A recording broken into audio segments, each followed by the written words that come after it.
আমি রিয়া আর আমার রান্না রকমারি চ্যানেলে আর একটি পর্ব দেখার জন্য সবাইকে ওয়েলকাম জানাই। আমি তোমাদের সাথে দুধ পটলের রেসিপি শেয়ার করব, যেটি রুটি, পরোটা, ভাত, রাইসের সাথে খেতে ভীষণ ভালো লাগে।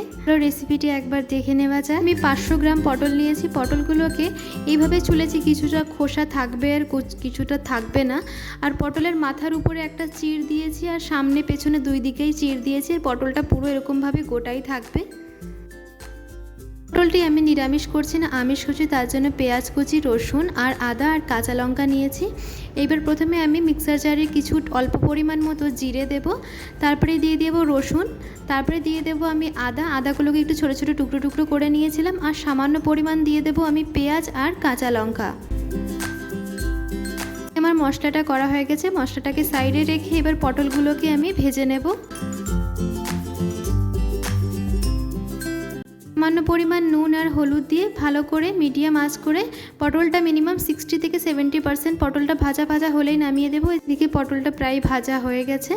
এবার আমি আরেকটি কড়াইতের মধ্যে সর্ষের তেল বা সাদা তেল ব্যবহার করতে পারো। আমি সাদা তেলের মধ্যে দিয়েছি এলাচ আর দিয়েছি তেজপাতা আর একটা গোটা শুকনো লঙ্কা আর সামান্য পরিমাণ দিয়েছি জিরে। দেবো পেঁয়াজ, রসুন, আদা যে বাটাটা করেছিলাম সেই বাটাটা ছেড়ে দেবো।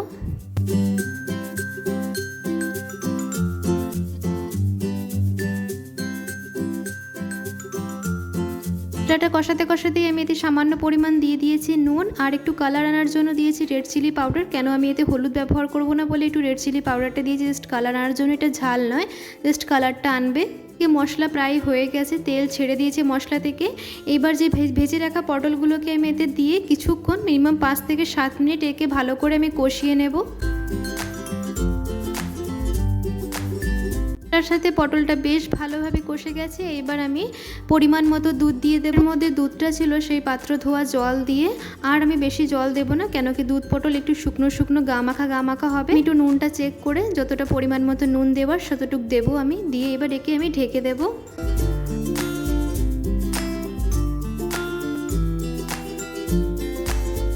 3 মিনিট ঢাকনা দিয়ে ঢেকে দিয়েছিলাম। এবার গ্যাসের ফ্লেমটা হাই করে এবার ভালো করে একে ফুটতে দেবো। এতে পরিমাণ মতো মিষ্টি দিয়ে একে সার্ভ করে নেব। এদিকে দুধ পটল আমার সম্পূর্ণভাবে তৈরি হয়ে গেছে। এবার একে সুন্দর করে আমি সার্ভ করে নেব।